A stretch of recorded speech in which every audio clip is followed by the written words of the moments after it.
When your students are writing, are they constantly asking you how to spell a word? Instead of just telling them to sound it out, let's explore some phonemic awareness strategies you can use with students of all ages to support them with encoding. I'm Danielle, Senior Literacy Product Specialist with Amplify. In our last video on phonemic awareness, we explored strategies for blending, a powerful tool for helping students sound out the words on a page. Let's keep learning with the other part of phonemic awareness, segmenting.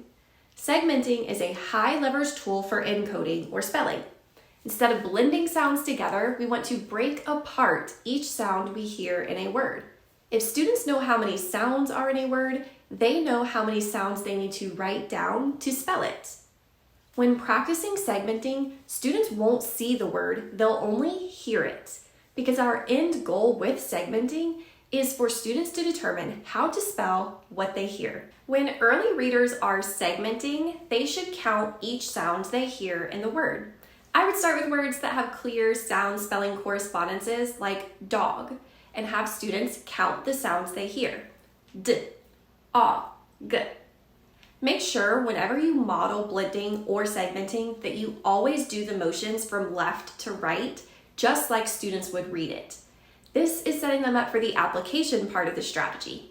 Since students counted 3 sounds, d, ah, g, they would draw 3 lines on their paper. This creates a physical map for their brain to follow, and then students can fill in each blank with a spelling for that sound. So d, ah, g becomes D, O, G.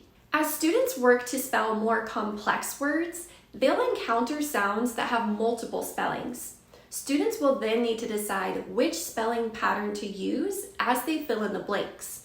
If your students have their individual code charts, this can be a great tool to reference. For example, if I want to spell the word chain, first I will count the sounds. Ch, a, n, 3. But this doesn't mean I'll only write 3 letters. My 3 lines represent graphemes, not letters. Graphemes are the written representation of the smallest sounds or phonemes in a word. So if I were to sound out chain, ch, a, n, I know ch at the beginning of a word is usually spelled ch, but there are a lot of ways to spell the a sound. Since it's in the middle of the word, I know that it's probably spelled with ai. Don't forget to use those code charts. It shows me all the spellings I've learned for that specific sound and a sample word to help remind me of the spelling rule. Then I'll finish sounding and spelling out the word ch, a, n, because the letter n usually spells n at the end of a word. Making phonemic awareness a routine for your students can support them in breaking down decoding or encoding into manageable chunks when they encounter challenging words. Consider adding a quick blending or segmenting drill to your day to help your students with their decoding and encoding skills.